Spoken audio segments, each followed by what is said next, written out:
yes, so, Muskegee, okay, that's the word. Okay. We guess Muskegee, We guess Muskegee. Muskegee Woo. Muskegee.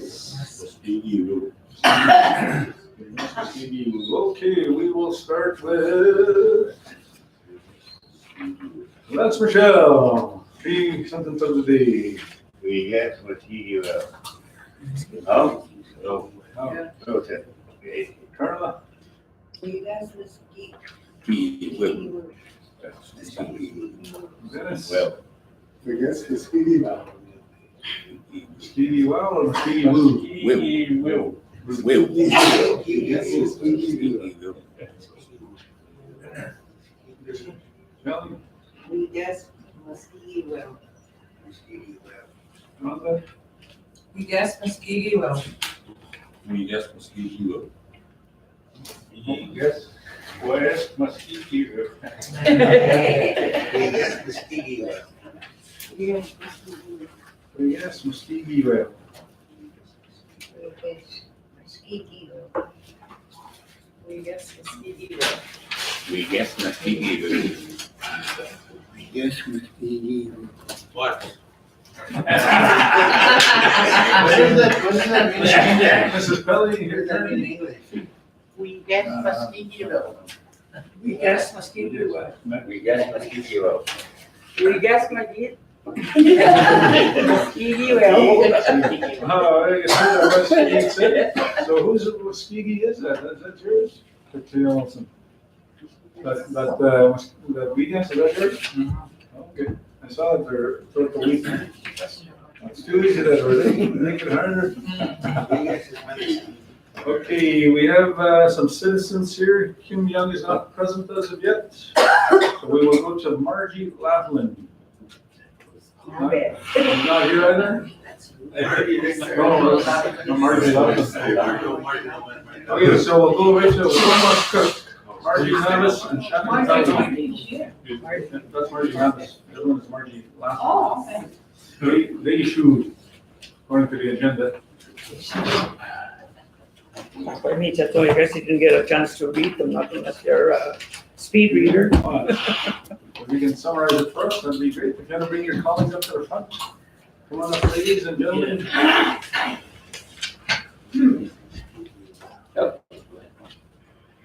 Okay, you can pull up a chair there, folks. There's one extra there, one there. Here, I'll move. Thank you, Rhonda. Marjorie, you can pull that one up. Moma, I'm going to mine, you can pull that truck for, yep.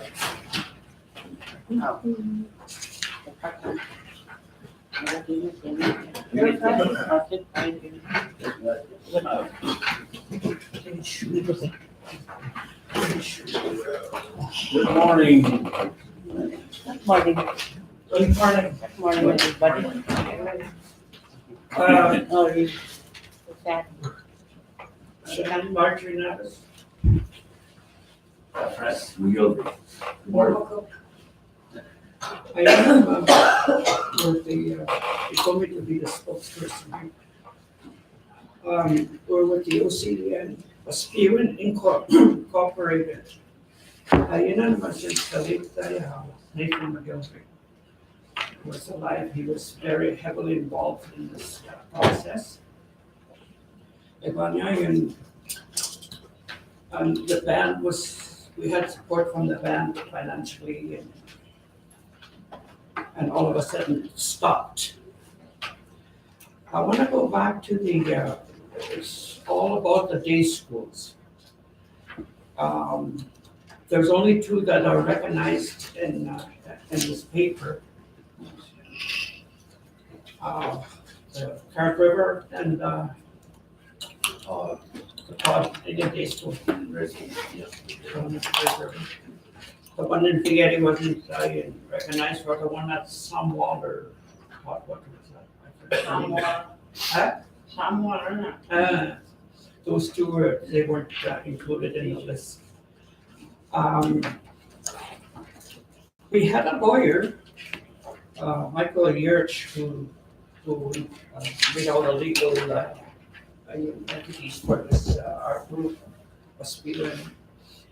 Ngayon, nagagate, Utstipama, or something, it all fell apart, our organization. And there were external influences too, people were applying with different groups, different lawyers and that. Kasi and it's funny how the government always plays these different ways of separating our people. As a group, we are stronger, but when it's fragmented, we have less power. And you guys, they taught you very well because with all the different organizations and that are applying for sponsorship for their committees, we have been excluded. My son nailed it when he said, "We're always been excluded." And this is contrary to the human rights to include everybody in the community, especially the social ramifications of this, how it devastated the community. First, you had the residential school, which was the start of this process, this truth and reconciliation. And then we have the residential day school thing that's going on right now. And now with this day school. And the other ones forgotten are those ones that were transferred to the schools uptown. And this is where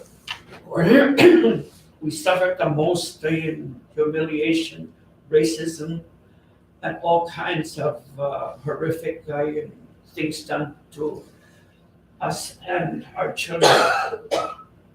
Especially, we were us there, and INAC closed down the Indian day school, and they created these conditions. So they should be part of it.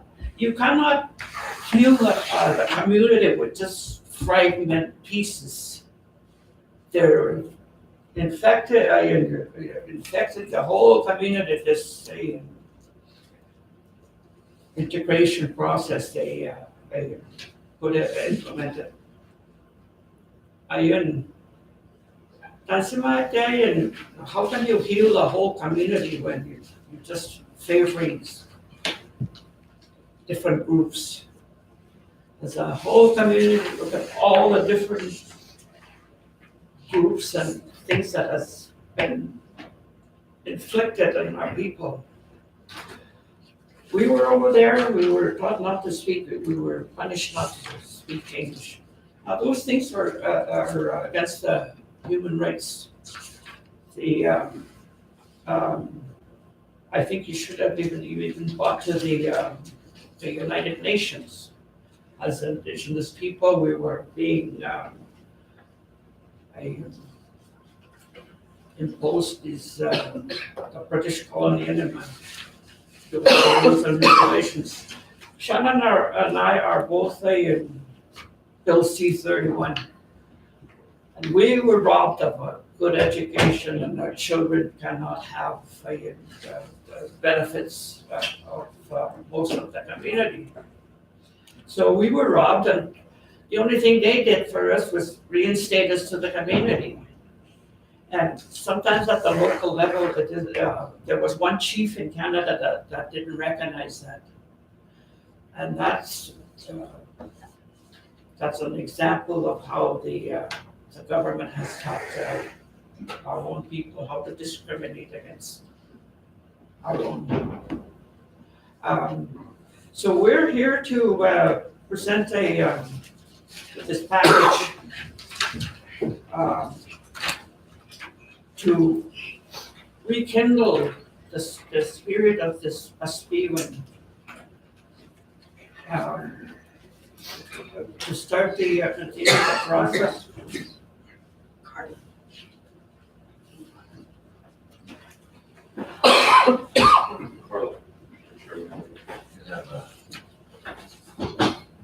Who did Daisy? Okay. They didn't dip yet.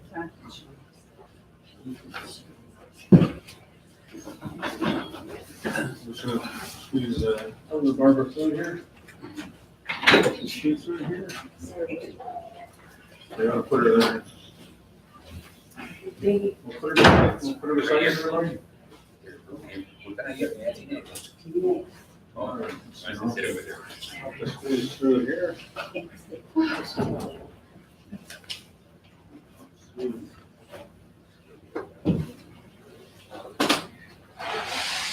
Move your chair. Oh, let's see. There.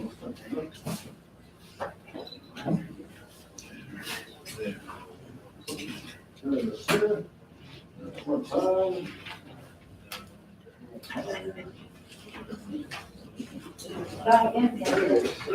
No problem. Oh, that's on you.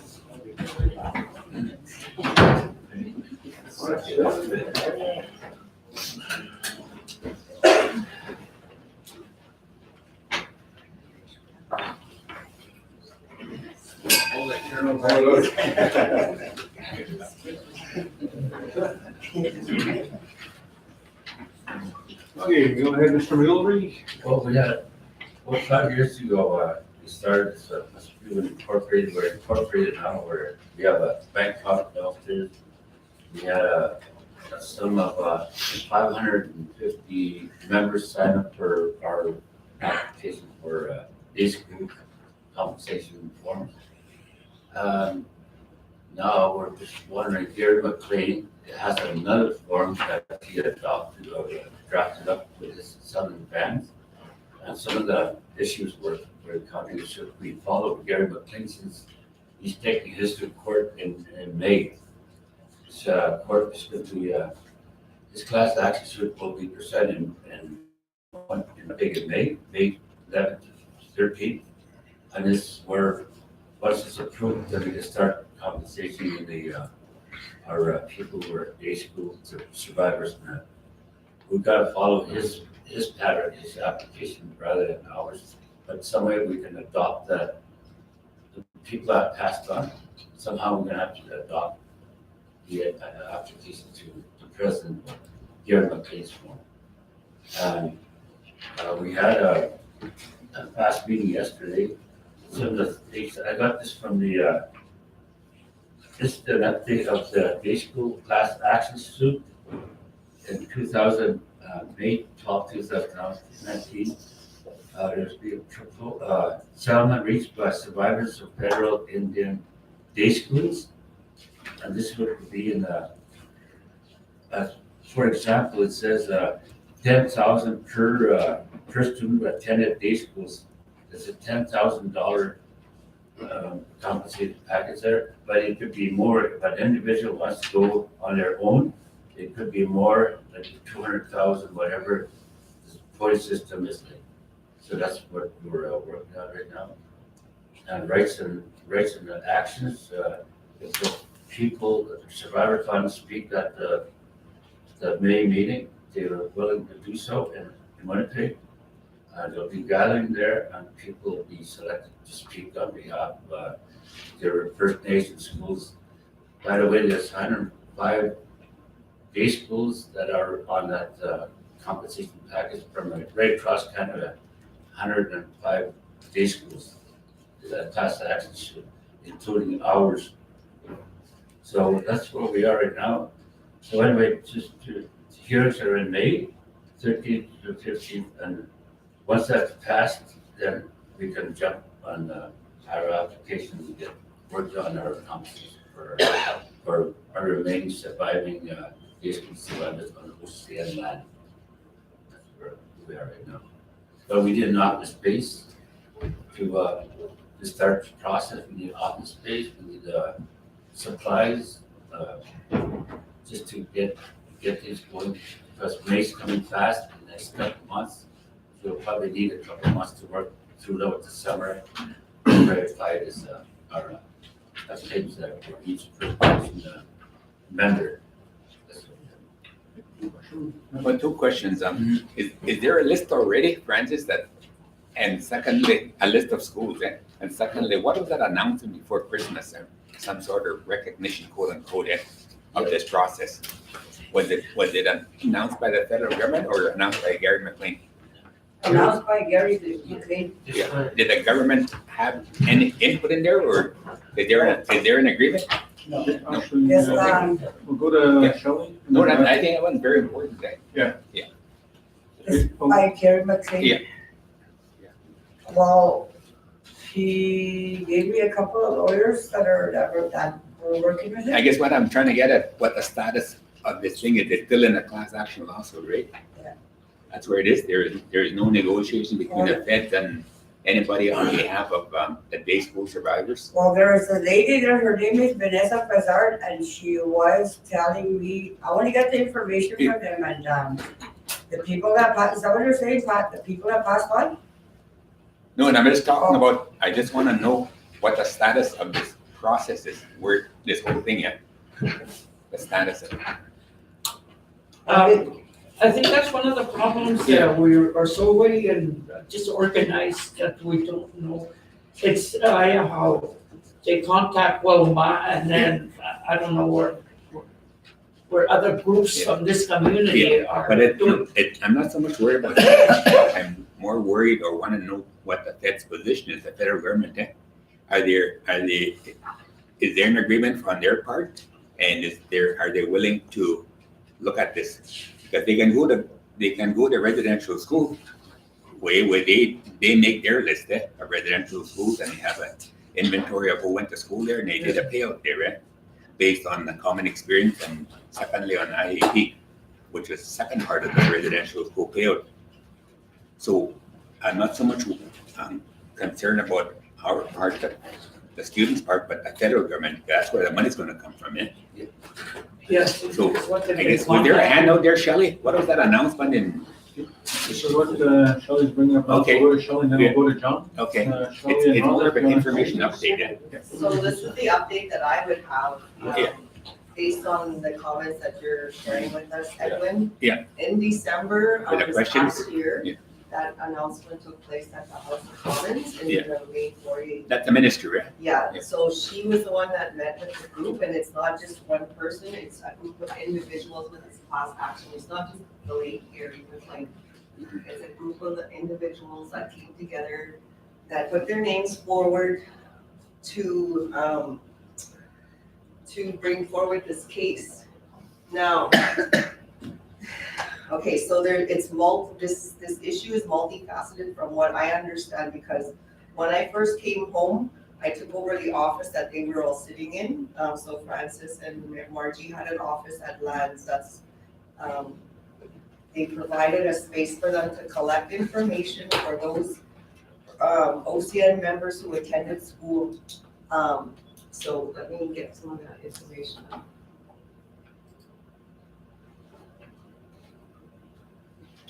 Right now, there is a court case happening, and Gowlings is the organization, the legal organization that's handling this case. Is that the class action lawsuit? Yeah, that's the class action lawsuit.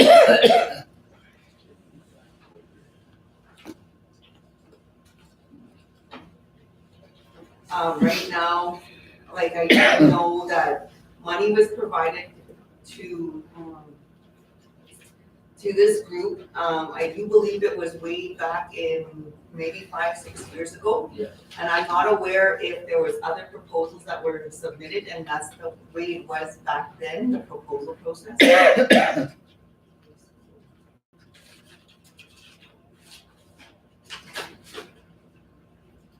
So right now, Gowlings has the form available online, and so right now we have community members who came forward expressing that they're going to do the application online as opposed to with the group that's in front of us today. I didn't know they were back. I knew there was, I do believe it was Kathy Whitehead and then Wilma who were taking applications before the announcement came in.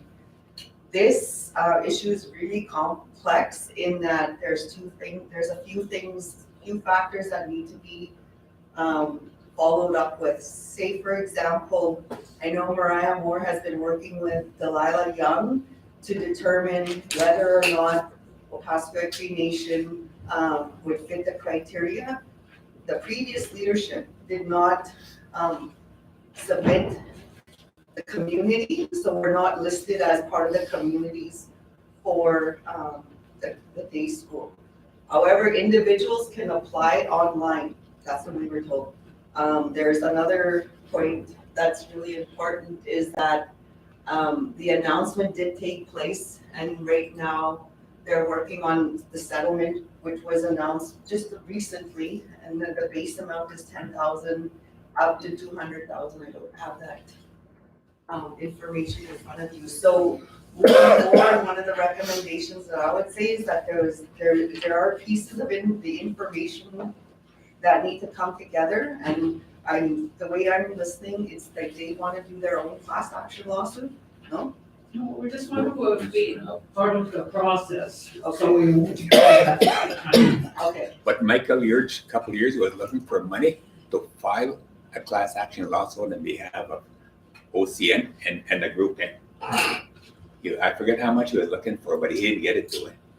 it wasn't approved, and then Yeah. we can find out that information and the reasons why they didn't go forward. I do remember when we previous general manager, that there was a class action that was already in the process, so that was one of the. It was in the reasons why. process, but I don't think it was filed. No, it wasn't Yeah. filed yet, and then it went through its legal process, so we can give you an update on all this information Okay, what at I'd the like, next council meeting. sure, what I'd like to recommend here from what I'm hearing is that we just need to get organized, and there's gonna be some resourcing required to support the process. But just for clarity, because there's a class action lawsuit, it's not that we don't want to reinvent the wheel. Is it clear that you want to become part of that class action lawsuit? And in order to do that, you need resources to coordinate and get organized, so people can come forward and get your applications Yes. clean and formalized, right? But at the same time, you would need a class action lawsuit if the government's willing to negotiate and do a settlement. Yeah. Like with the residential school claims, there was a lot of class action lawsuits and they were losing. So they decided to get rid of all the class action lawsuits and settle on one agreement, an agreement that had that common experience, the whole thing. I think what should happen in follow through on what you just said when you got new is that I think all the groups have to get together with Shelley and involved there because she's involved, and Mariah and those guys, because Mariah Moore and Muriel Young, because they went to a meeting a couple months ago in Winnipeg. Yeah, remember that, Francis? There was a meeting in Winnipeg someplace. Yeah. Get all that information together, see what the status is. Well, just on a note, and I did talk to Mariah briefly about that, and she did indicate in a roundabout way that their office would be prepared to help support this process, even though it's not part of their mandate, without reinventing the wheel. We've got an office and structure without taking anything away from you guys, but ultimately, at the end of the day, making sure that there's an avenue for all the day school students to go through that process. So what I'm gonna recommend, based on what everyone says, is we'll formalize this directive directive to our CEO. We'll run it to meet with Mariah Moore's office. Everybody the involved, residential school. everybody that's involved in that process. Yeah, yourselves without taking anything away from the work that you guys have done.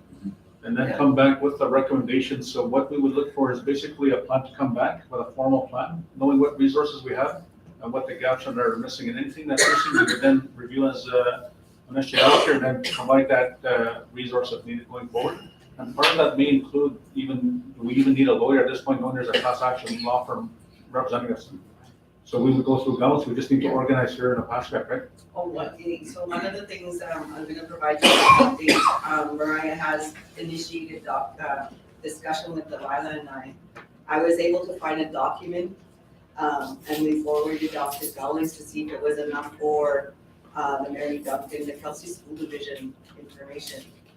Right now, we're in the process of going to do more research. We need to do more research on determining where that federal agreement is for Kelsey School, the federal government, and the Ponyan ban, that's what it's titled.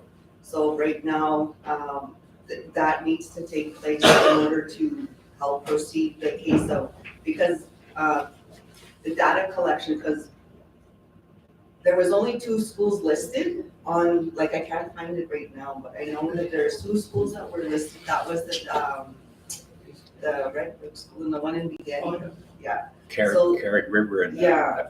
They didn't Day school. recognize those ones, the third No. river and, the Paul Indian Band Day School, they didn't recognize. They didn't, no. No, they They only didn't. recognize that, they recognize Spaghetti and, but I just got a list from somebody. And, everybody was, and they said that, day school could stop in 1965.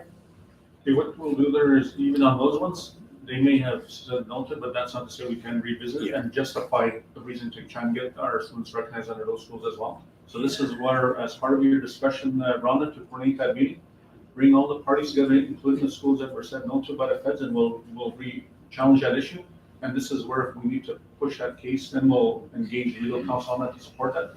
Because one thing to recognize, without losing the scope of this, was that there was no resourcing available previously to getting to this point. We now have the means to be able to start putting resources in place to start putting these on a solid footing, so to speak. So, well, within this 2 to 4 week period, I how would much say, time do you guys need? like, probably at least 4 weeks. 4 weeks for that team to get yourselves organized, have a couple meetings and come back with a formal plan and clearly state to us what the resourcing will be that's required. Homer? Just for clarification for the groups here, I know I was talking with our generation, and they were acknowledging Kelsey's school of past and whatnot, because they did face that. So is that part of the group, just for clarification, because there's a lot of misconceptions out there? I'll answer that. I asked Barney about that because that's some of the push by some of the students from our time, from the Pepsi generation. And what they're saying is because there was an agreement with the government for them to provide schools and they said no, and actually made, as you say, your son is right in that you're always the last of the earth, I think, is we had to go to school because there was no school until they built the Scunnigan school, and then that triggered the development of Joey Roscoe. So that's something that we can visit as well and challenge that as well. So that'll be part of the review and the legal case to bring that forward to an internal legal review before knowing what our final submission is to the class action. Stan? Okay. I'm trying to understand this, the class action lawsuit hasn't been filed yet, it hasn't gone to court. And yet the minister is trying to divert that by saying, okay, we'll offer this much money if you don't go to court. Is that what's happening? They're going to court on May the 13th or 15th, and they're gonna pass the lawsuit in Winnipeg on the May 13th, 14th, around that area. But they have all that information here, that's done. Yeah. Edward. But if it hasn't gone to court yet, There's two things happening here. Under this, trying to catch the bottom of it. It says the statement of defense was originally filed in 2015 by the previous government and does not reflect our government's or values, the statement says on the resulting statement. It said the federal court has given Canada leave until April 1st to make any changes to its statement of defense. So there is a case I was submitted. Day scholars were excluded from the 2006 Indian Residential School Settlement Agreement and thus not eligible for the common experience payments that were part of the deal. $10,000 for the first year of living at a residential school and $3,000 for every year after. So this next one here, this day school lawsuit verdict could be a decade away. So this process goes through under this one that they're pushing above and beyond the settlement that the government has offered. It could be at least a decade away is what they're saying. So this becomes part of your position is to be prepared to know that it's going to take time to go through the court system if you pursue that avenue, or take the settlement offer that's being provided by the federal government, which is what Gary McLean was working on. An opt out or take it, and then you can refuse it or accept the offer. Yeah, and then go to court under a Yeah. different lawsuit. So there's two avenues, take what they've offered for ones that choose to, or go fight for a bigger settlement. So that's the option that we'll be discussing Winnipeg on May 13th to the 15th. Yeah. So as part of that, for Rhonda, if your team can capture that, because that's gonna have to happen fairly quickly just before that meeting happens in Winnipeg. So we do have the time to be able to coordinate all that for an update back with the team here and bring all of OCN's resources together. Okay? so if you opt for payout, your name gets taken off the class action. Yeah, so you can't come back and get another one after if they go for another one, you're gonna accept what they offer you up front, and that your deal is done. As an individual. Yeah. So just go to Shelley and then come back to you just to see. Okay, so right now, as on the form that they have, as of 2010, it says Spaghetti School, Eddie School. So it's day school, Indian Day School on Spaghetti Reserve, deposit at Eddie Day School. And it says it's not, do not add to settlement agreement. So there's no information available, so we have to follow up on why it wasn't included. And then there was another one where it says that Catholic school, it's insufficient information for those that attended Catholic schools in town. The sanatorium, do not add.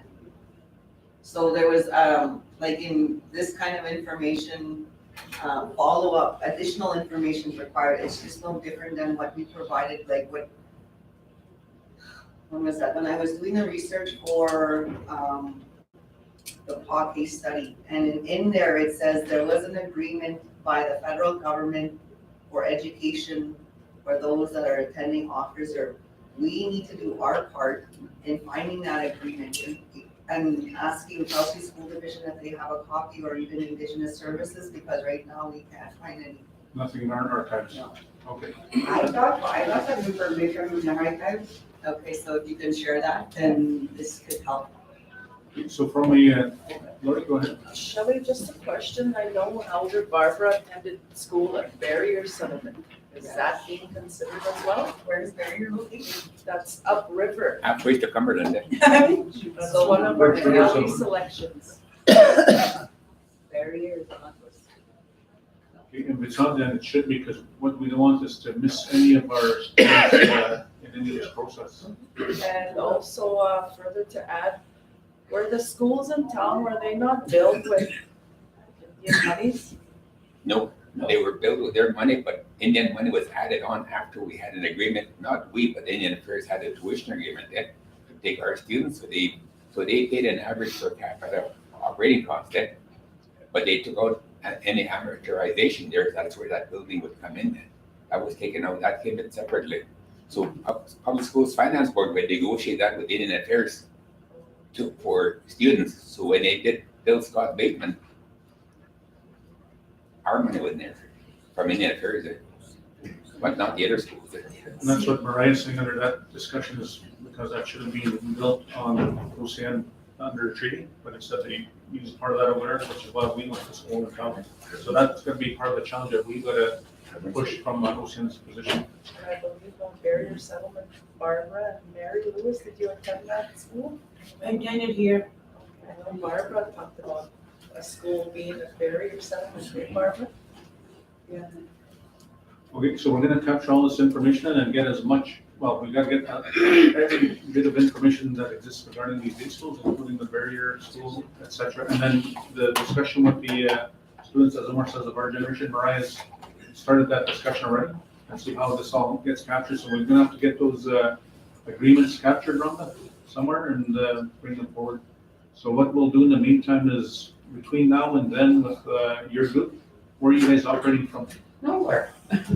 Well, I'm at the natural resources, Okay. by myself at the moment. Okay, so that becomes part of it between now and then is you start to compile and do this research without losing the good work that you guys have done and the energy you put into it. Rhonda, is there an opportunity for you to sit down with them and see where we can start coordinating them between what Mariah Moore's office is doing, to see what their offers, and then come back with a more detailed plan? In the meantime, you guys, we're working downstairs for a little bit. With all the information you're compiling, with all the information you're compiling, where are you keeping that information of all the applicants? The applicants, I have them at downstairs. Okay, so they are kept in at the NRC office? Yeah. Okay, just so that you protect that information as confidential information, and that becomes part of how you control that information flow. So there's also a list of all those people that we have, is that, Yep, so you'll need that, you said there's over 500, right? Yeah. 550, and they're at the lawyer's office in Winnipeg. okay. And the lawyer, that's, Michael, you're, Michael said he can't take this to, passport to court, because he needs another lawyer to do that. That was his last meeting we had with him downstairs here. okay, So, and that becomes further review of this class action. So we'll look at all that and come back with an update within the next 30 days. And that's it. Any other And for questions? Cumberland House too, I need to get there. I need to get there on. They're not doing it. I told them to do it online themselves, but. Okay, so, and that's our OC members that live there? Yeah. Okay, so if we Yeah, have to, remember, if we have to plan a trip to go there for one day to coordinate all of them, then we should plan that as well as part of this overall review. Shall you run that? Incorporate that as part of that plan to, if we have to make a trip into Cumberland for one day to support our OC members that live there, to make sure they're not missed in this process. That's what you're stating, Loma? Yeah. Okay, okay, Mary Liz? Are you saying that, the Paul, like, somewhere recommend, no matter, Jose, como se diga, what? doesn't matter. Give them- I got, did a research on Sam Water and I got it. I got all the information. So I don't know why they didn't recognize it. That's none of my, you got that stuff. What was the name of that school? As far as I know, Paul Indian Day School. Yeah. Yeah. the one that was beside the old band office, at the old band office, there used to be a school there. Yeah, I can't remember. Yeah. Probably the Paul Indian Day School, yeah. Well, there's one, the Paul Indian Band Day School. Yeah. And then there's another one, the Paul Band Day School. There used to be 1% the old days. There's two of them, same name other than Yeah. Indian taken out. Yeah. Katia, Mary Louise? I saw, I did have a picture of that place and the kids, but I went in a fire lately. Yeah, we have a picture. I got all the information, most of the information. Oh, okay, We'll try to include that in there. We'll include it in there. yeah, So, okay. Okay, so on that note, then Ronnie, you'll come back within the next 30 days with an update of everything in there, including the residential school office and incorporate everything, so we make sure we have a very organized plan going forward. But we want to make sure we have it so that this meeting on May 13 and 15, which is a month away, we're ready for that as well. So we may have to call a special meeting just on this issue in advance of that date. Rhonda? Just gonna let them know that I'll work through Wilma and that she can contact the other three when we coordinate the meeting. Okay, that was it? Thank you. One last thing, Sorry, one last thing, part of the plan could be, there's important meetings happening that Brian will go to it. Yeah. You know, Wilma should be tagging along with the pay for those things, eh? So we'll do that. But you know, that could be part of the plan, eh? Okay, well, let's do that, because I know you guys have been doing a lot of good work, and we just don't want to have you guys shuffle off, so to speak, to make sure you're engaged in that process, because it needs to be recognized, the work that you guys have been doing from the grassroots. I was just going to add further too, that we should give them some resources as well, because they're doing a lot of work on behalf of the members. That's what's going to come in 30 days, we'll know exactly what they did. I made my budget here. so we should get in there. Okay, just on that, we'll leave that with you and Roger for review, and we'll look at that, because we don't know what we have today, but we'll have a more formal plan on exactly what will be required. All right. All right, was it? Thank you. Well, thank you for your efforts, ladies and gentlemen. Thank you. And to keep up the good work, but we'll see how this unfolds over the next 3 days, but we'll definitely have our support on your process. Right, was it? And watch him with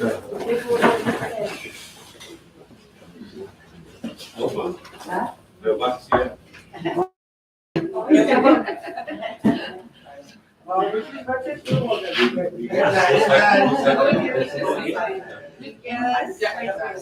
Voting site? Oh, okay. Good time, March. Good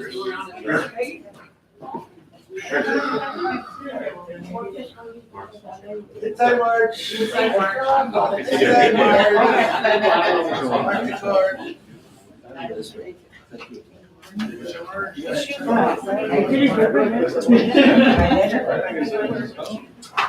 When I was living in school. Right, I know where it is. It's right here. Wilma, check in the pressure. I did it the same day. Yeah. That's it. Okay, moving right along here, we have Les, Michelle.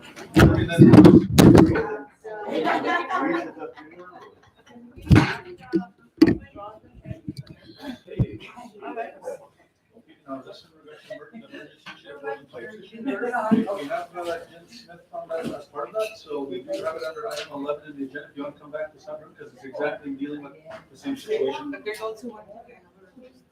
Okay, so let's, if you're unless you're girl, you can have it in after Les Michelle, item number 5.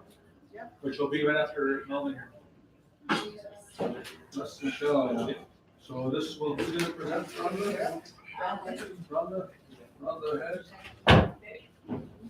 And we do have a young lady at the back. Are you here for another reason? Teresa? Yeah, For which item? I just have a housing issue that I've been trying to deal with for 15 years. Okay, so are you asking to be added on under citizens request? Yes. Okay, what do you want to be known as here? This This Teresa? Teresa Thompson? Yeah. Okay, so with that, we need a motion to accept the addition to the agenda. So moved by National Corey Lappin, sent by National Kevin Jeff. All in favor? Carried. Thank you. Okay, Margie, sir, so we're gonna go to Les Michelle. Traditional elders. Les, you have the floor. Good morning. All right, good morning, everyone. That's it. Morning, Les. Let's see. Well, we have our elders here. And, we also have, we look at a variety of elders, it seems like. You know, some of our elders today, Guys, turn up the volume, you going like this. oh, wait, some of our elders have been brought up, no disrespect, but a lot of them have been brought up in the Christian way, and there's nothing wrong with that. But we're looking at organizing our traditional elders, and that what I mean by that is, you know, a lot of our people are coming up and they're finding out and they want to learn about the old ways, the old spirituality. And what that consists of is, you know, ceremonies, the pipe, all that stuff. And I myself have been brought up that way too. I was brought up with the church and everything. And but later on in my own journeys, I've come to understand a little bit more about the culture of the before European contact, and you know, of what happened to our people over the years. And I guess people that are more interested in the culture, but we have talked amongst ourselves. There has been talk, and there hasn't. We don't see that much input in carrying on our customary ways, our traditional ways, following some of our protocol, some of the way things are done by our Cree people many years ago, and that's, you know, we don't want these things to die. You know, we don't want these things to be left out. And you know, we're a humble people. You know, sometimes we just say, you know, let it be, but you know, it'll come out in time. And I think in my generation, I think about that, and I think about my kids, I think about my grandchildren, and I think about those ones that are going to be born down the road that are unborn. And we think about them, and we, you know, what's going to be there for them.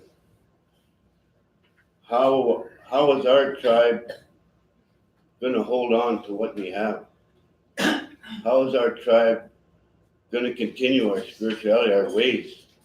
You know, a lot of that, we've had to go out and adopt the Cree way from our Cree sisters and brothers out west, Saskatchewan, Alberta, you know, out east. We had to learn about this because it has impacted OCN quite a bit of what happened to our culture, what happened to our spirituality. And unfortunately, you know, it's sad because we don't have much. And you have people like me, young people like me that want to do something, that want to help out, And it's reviving. It's reviving itself here in OCN. It's coming up. You know, we have our powwows. We have some ceremonies. We have some young men my age, a little older.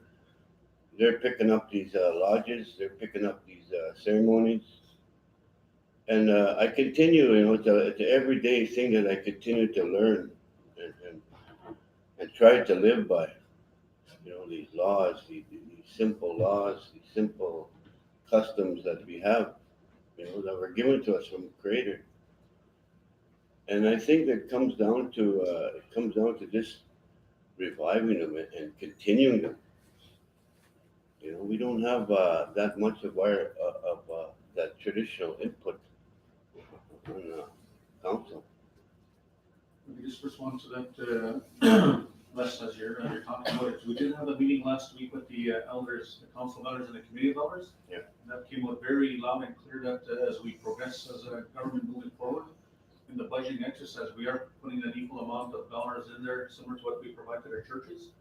So with Rhonda, what we're gonna be asking as part of that is to coordinate a meeting through the portfolio boards of the culture, language, and tradition, to bring all of the traditional people together, because we have to give that equal credence as we do with the churches, respecting people that get their well-being and their belief systems fully supported as we move forward, regardless of faith as they move forward. So that is actually gonna be in the works going into this new fiscal year, recognizing that it's gonna be a coordination of all the traditional people come together. And as William G said, it's even understanding our family structures, how we incorporate in there, the ceremonies that we've lost, but they're there in different parts of Canada, as they say, coming from the west and the east, and bring it back to the Cree foundation of who we are as a Cree society. So it is moving forward, and that's ultimately what you're seeking here today, is support for that. Not only that, but so you guys are gonna get them together already?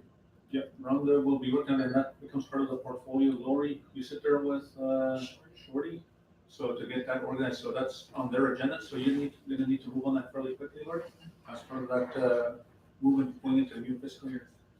I know that some of them include Irene Young, Krunke, Alvin Marasti, yourself, and what else did you bring?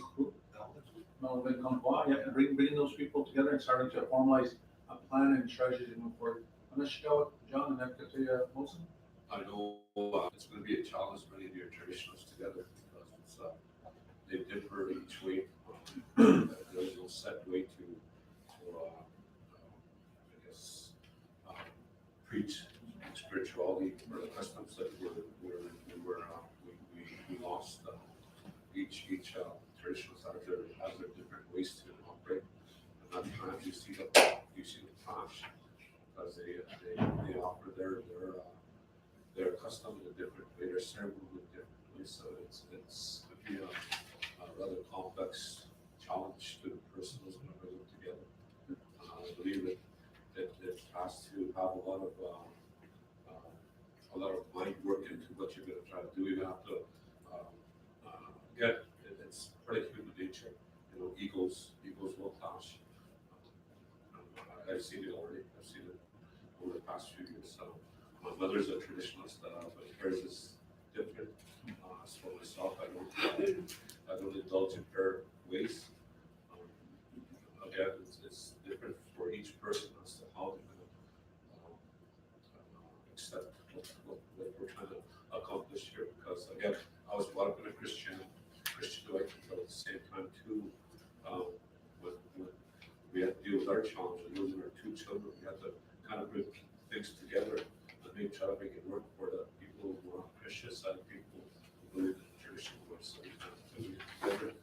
But at the same time, it was kind of hard because you felt that race of cohesion with them. And it's hard trying to please, but again, it's going to be a challenge. Continue, Wilson. Yeah, at the elders meeting yesterday, the principal said he applied for funding to build a sweat lodge somewhere. He wanted to build a school around it. But the discussion was, whether that should happen or should we build some I suggested to him that they talk to you guys about, about that. Just on that note, the UCM has one built right on their grounds, right? Yeah. So, this becomes part of what Johnson, it's welcome to the Homer. And same with the penitentiaries, many of the jails, they all have sweat lodges in. It's interesting because in the conversation we had last week with the elders, we know that they have different dialects of Cree that come from the west, the north, the south, the east. And no one way is the right way, as we said. It's a matter of keeping our minds and hearts open. And the fact that we're even talking about Cree as opposed to English, that's the good thing. And now we say potato, as long as we're speaking Cree, we'll get and figure out how we learn and speak that language again, especially with the younger generations, including ours. But with the traditional people, as John said, you're absolutely right. We don't want to see a clash of beliefs over one or the other. It really has to be open to anyone and everyone that, however they do it, from the Plains Freeway to the Medellin Society, etc. It's respecting each other and doing it as long as people have that opportunity to practice and learn from it, and whatever path they choose within the belief system of the Red Road, that's theirs to choose and respect ultimately. So when we have this planning session, we have to incorporate that moving forward. So with that, again, Rhonda, with the support of the portfolio holders, we'll need to engage that discussion in there. And the elders, as Teo Wilson says, bring that in there, because we're going to include the elders and the youth, and really all of the committee. Make that so it's an open community session, and identify a place where you can plan that accordingly. There will be resources available for that. Rhonda? With Omar first. Oh, sorry, Omar and then Rhonda. No, it's just gonna reiterate what you already mentioned, that there's, as long as we have a place for people to go and choose what they want. Because like I said, John mentioned, hey, everybody has different teaching how to work with the individual and that part of it. But at the end of the day, as long as they have that opportunity to attend and how they experience it, that's all I acknowledge on that part of it. Because if you look at our seven sacred teachings, to this day, we're still trying to determine which one best works for Oceana. And that's been on the table for some time now, getting the groups together at Oceana. Like I said, okay, with 7 or 8 different groups on Oceana that do their own style. So that's going to be a challenge. So as long as at the end of the day, we have that common area where a person can pick and choose. I think we have to add in teaching cooperation. Because there is a lot of teaching out there. There again, this is my way I talk. This is my way, but at the end of the day, they're all good teaching. Yeah. So I'm going to ask Lorian to get that finalized once and fall under that portfolio. So I need you guys to get that organized, bring the elders and the traditional people in as part of it, and let's get that finalized once and for all. On that note, before I come to Rhonda, I've done ceremonies with Algonquins, Dakotas, Ojibwe's, people in the West Coast, Salish, our Cree here, Bemidji. They're all different in different ways, but at the end of the day, you go there for, to pray and to make yourself feel good as people that go to church. Is the same thing at the end of the day, it's the end result. It's not about, I've never heard them say my way is the right way and theirs is the wrong way. It's about this respect, and that's one of the teachings that we gotta make sure that comes through the groups that come forward. Rhonda, go ahead. I just wanted to add that this was part of the comprehensive community plan process as well, so it was going to happen. We have our contract signed now, so our facilitator will be starting right away, and I'll let him know. Who's that? Frank Whitehead, He'll be starting in effective immediately. he's already started, yes. Just on that note, Frank was selected because of his speaking ability, especially in dealing with the elders.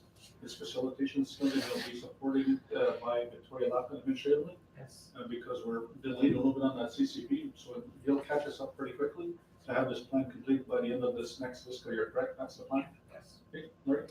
So what we discussed too when we had the meeting amongst all the elders was part of the comprehensive community plan where we have like a 1-day or 2-day venue, and where we have focus groups.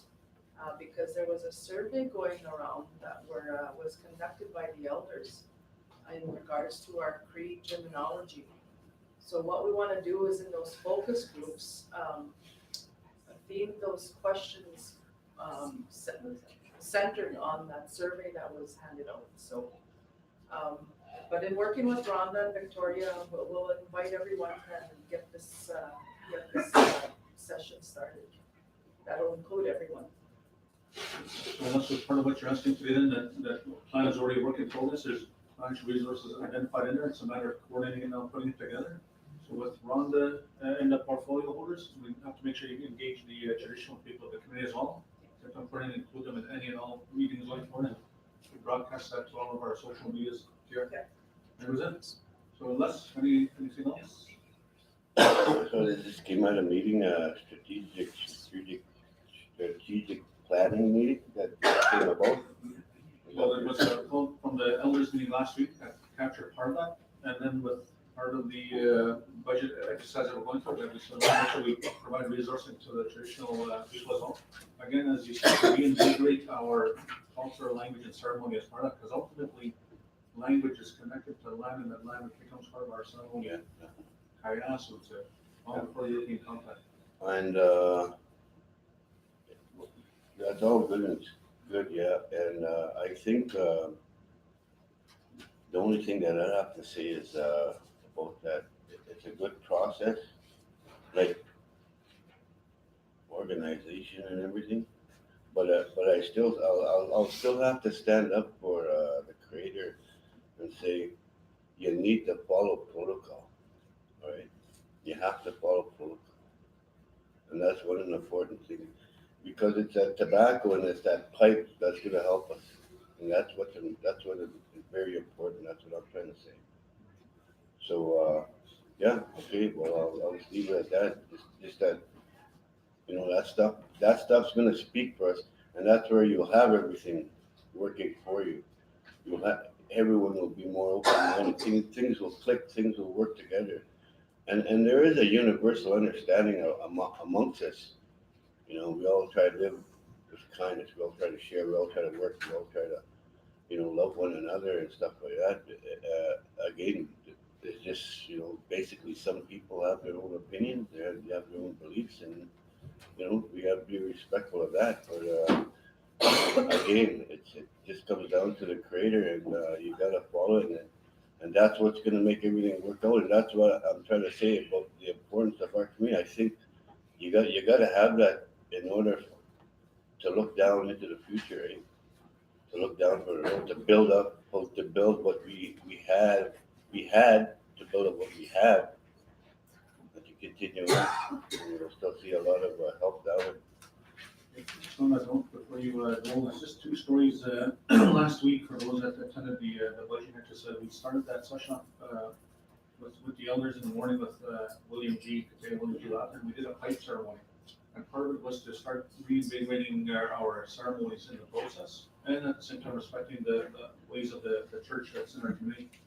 But that allows us to speak honestly and truthfully so that people do their business in a good way. And when you look at the government that was sworn in our oath of office when we had our ceremony at the Powell site, at the grounds, not the Arbor site, I didn't realize it at the time, but apparently Shelley had told me that was the first time 7 pipes came together. Yes. In a long time, I just thought it was just a natural routine of swearing in a new chief and council today.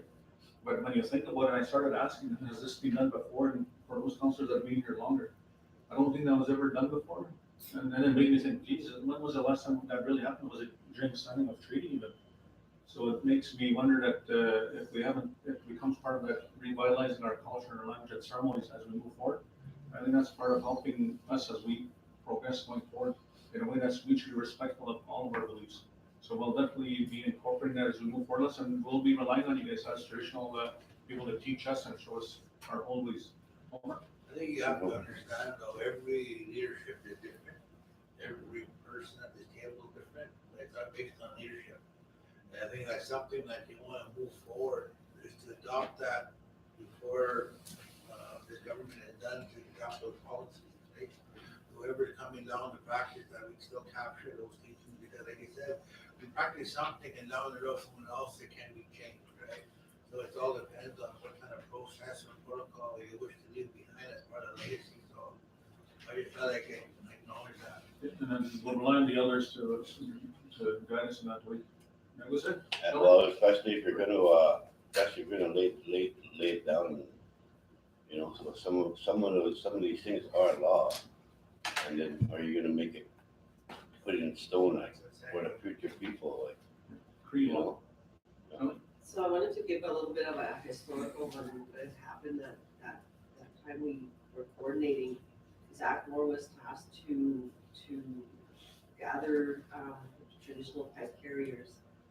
And then with that, and also, we also respected the churches that they both be there. And then all of a sudden we had the denomination. So I don't think you guys know the whole story behind the scenes. I think it needs to be captured.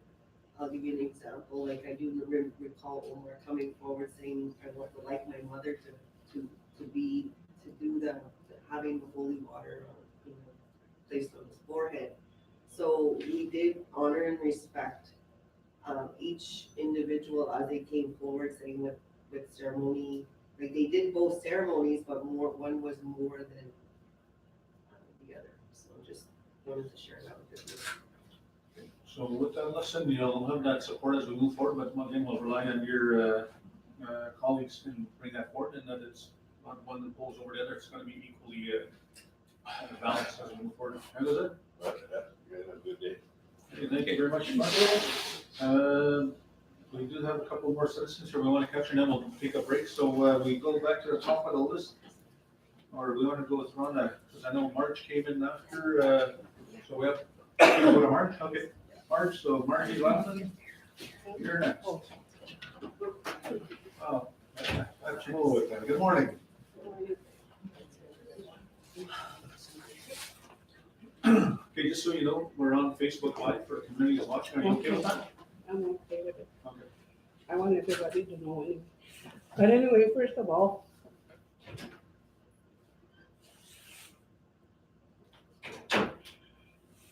I'm here for my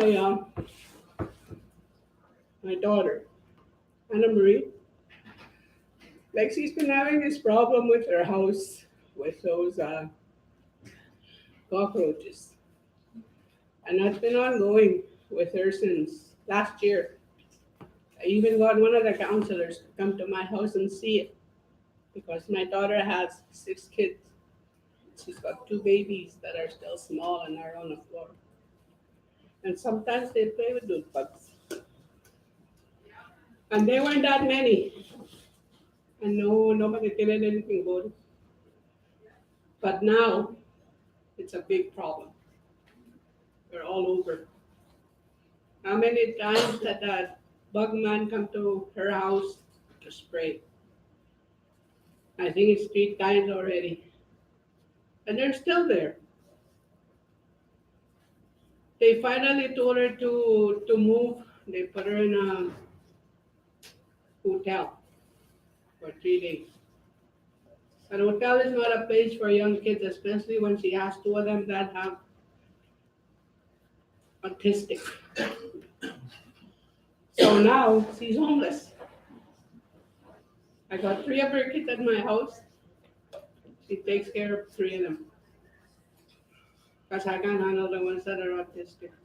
Because she looks after them, but she's in a different house. She comes to my house during the day, and she goes to her cousins at night. How long does she have to do that? Is there anything that's going to be done? See that every one of you that are sitting here, you're all parents. You're all grandparents. I'm sure if that was your child, you would do everything to help her. I'm running out of places to go. It's just like I'm walking through a maze. And each place I go, I bump into the wall. And I try again. And that's the way I feel. Right, in regards to this, you said that Bugman went there 3 times already? Mm-hmm. Since last year. Okay, and that's the thing that you're saying nothing was done, but he's come there 3 Well, times? he sprayed. Okay. Yeah, but they keep. Okay, so it's not that nothing's been done? There's nothing that's been done. Well, it's been done. Like Yeah. I said, that Bugman has been there 3 times. and anytime he sprayed. But then on Friday, when he came to the house, we went there.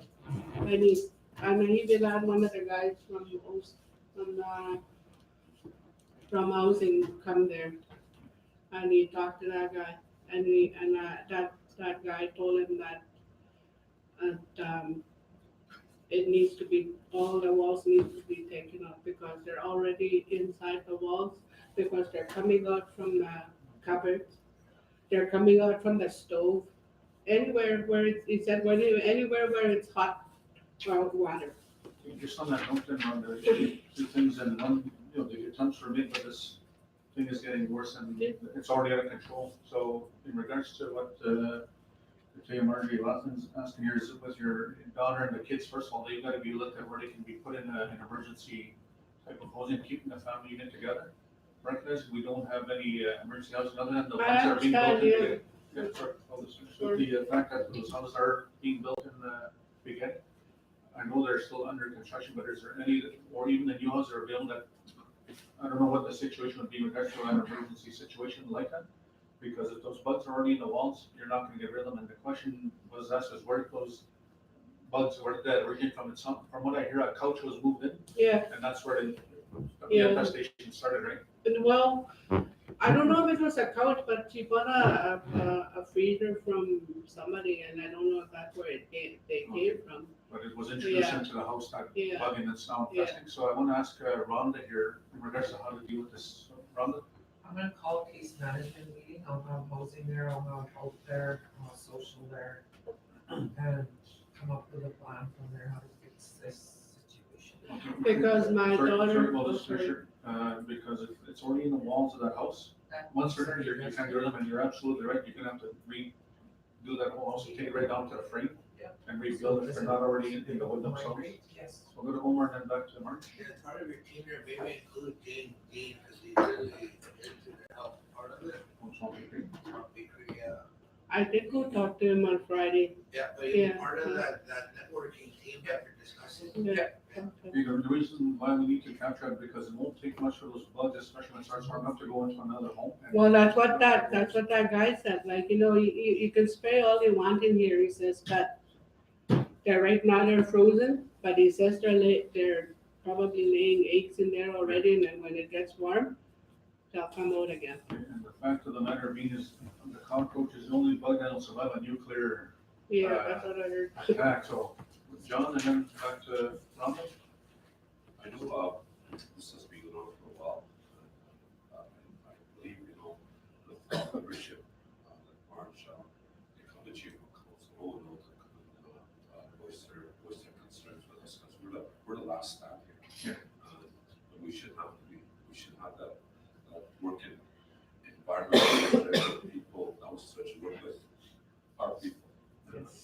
How do we come to this level? There should be a proactive approach to it. Right now, are we staffed on the house? Probably not. Are we listening to the people that come downstairs? Probably not. So there's a problem there. But at the same time, March, the membership themselves, it's customary that they come through chief of council. We need some sort of, like I said in our group chat there, I said we need something, we need a liaison, some how from housing to this level, to that level upstairs. And that liaison has to work, it has to work in a proactive manner where push has to push, because we should have situations such as this. I know when March first came to me, we did go through the process of putting up people through upstairs, how hard it got pushed, I don't know. So, but we shouldn't have to do this one. And that's the thing is, this is a perfect example where they may have called it Band-Aid solutions, called it working that in, as it was, but it obviously doesn't solve the problem. So for the fact that you're coming here on, March, sorry, this is where Ron, as a CEO, you're the last line of defense before it comes here to make sure that you put all the resources behind it within budgetary constraints. But if anything that's special that needs to come here, then we can do it before it gets out of control, because it's going to get worse. We got to take care of the family first and foremost. So we'll go to Ron and then to Lori. It speaks to the fact that right now, again, talking in the context of the reorg, right now, one of the areas that we struggle in administratively is actually case management. The silos, barriers that are within our system, and it's not any individual, it's our system that we work under, creates this where individuals like March have to go here, then they have to go here, then they have to go here, then they have to go here. So one of the things we have planned through our target funding that we were able to secure is actually building up case management. So that community members have a place to go and all parts of that, keeping that family strong and building that family are involved. That's something we're working on building into the new structure. It's not here, it doesn't exist, but she's very right. I can just hear how frustrated she is. And as staff members, we're just as frustrated. So we're trying to fix that problem for the long term by building it into our structure. And we are doing it. It's just not there yet. And right now, I apologize, March, because you're right. It is frustrating. But I will call that case management meeting as soon as the meeting's done today, and we'll get a hold of you and we'll come up with some solutions together. On that note, and this is what I want to stress to the leadership table and the particular here is that the whole reason why we're going through this rework right now is because under that system, the way you're approaching it, that's that INAX, it doesn't work for us now because we're growing at a size and scope that that's the system that was there previously. It doesn't work for us today. And that's why I stress to the leadership here today is we've got to go to this reorg in order for us to become more efficient at it, to be able to tackle these case issues as they arise so that they don't get to this point that's here now under the old system. So it's good that, you know, out of this negative, that this really reminds us why we got to go in this reorg. At the same time, to make sure we capture and address your issue right away without getting it out of control, because it's going to spread if we don't capture it now. And that's no different than what we're going to hear from the ladies on the frozen pipes issue. That's, we're going to have a big issue right now with over 25 homeowners in the same situation. So with that, with Lori and Homer, and we'll wrap that up. Just to add further, this case management meeting, that's good you're starting that amongst all the departments. But this is more of a bigger issue as well because we have other people, frozen water lines. So we are having people that they have to leave their homes due to health and safety reasons. So this should be part of an overall emergency plan. If we have resources, I'm thinking, is there any way we can build a home for when we have situations like this? Or perhaps I'm even thinking a homeless shelter on OCN. Just on we have item number 14 to discuss that, and that's when we're going to go in depth on that discussion. But including in that case management meeting, I'm thinking also have people from first aid, because I understand that the family had to stay at the Kikiwak, but they had to pay for their own meals, and I don't think that's right either. So if someone, there was children there, the meal should have been provided for them because it was an emergency situation. So I would think include first aid in there as well. And if we can have our own members be trained as part of this process as well, as part of the overall emergency plan that needs to happen. We'll capture that under item 14, because that's not fair to have them pay for meals when it's emergency in a high price environment. Did you have a hand up then, Rob? What I was gonna recommend is that, this year it seems to hit with all kinds of, emergency issues on that part. I know at the school they have, with the band, they kind of have all the different parts of an emergency, with bed bugs, water, sewer pipes and all that moving forward. Once we get to this thing in June, I would like to see that information, hit this table to see what we can, adopt it. I know it's coming too, but we should have a briefing on that.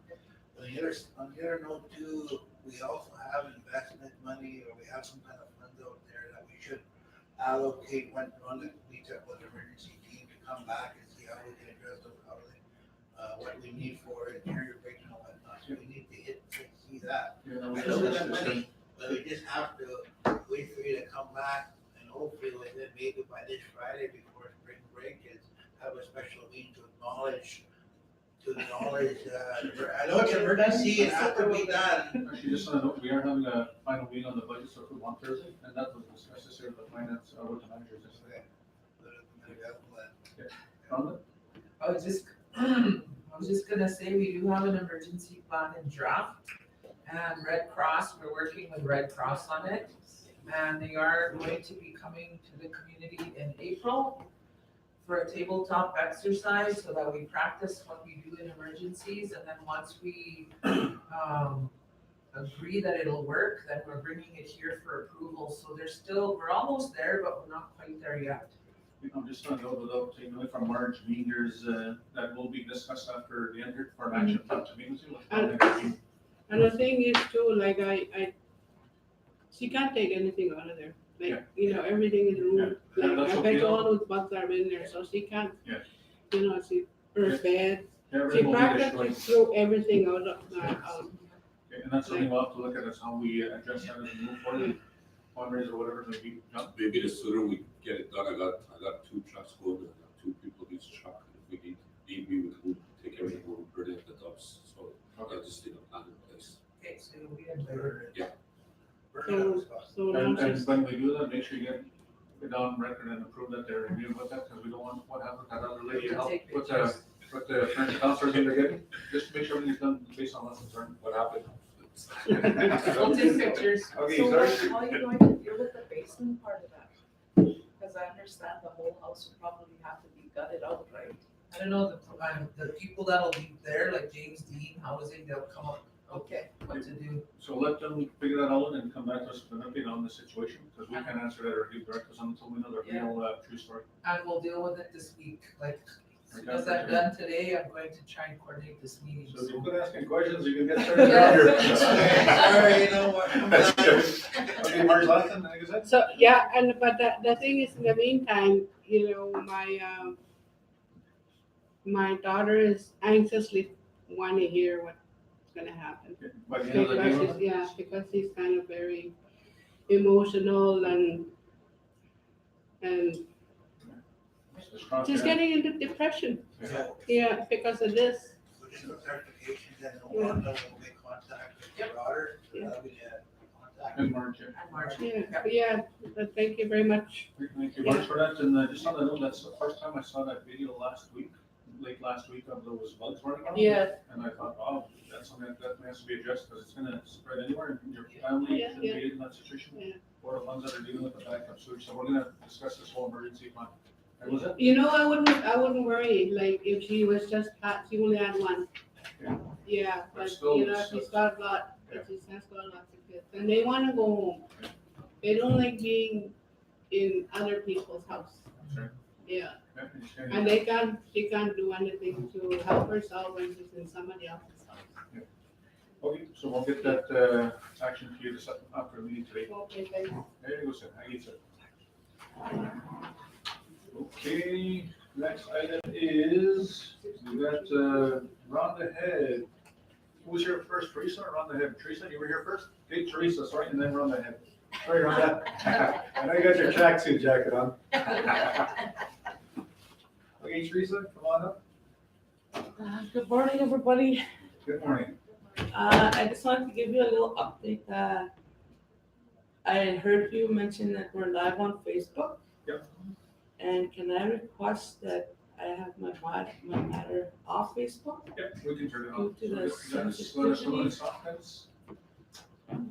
We'll tune right back in 10 minutes. Thank you. Like I said, Dennis? And I do, like,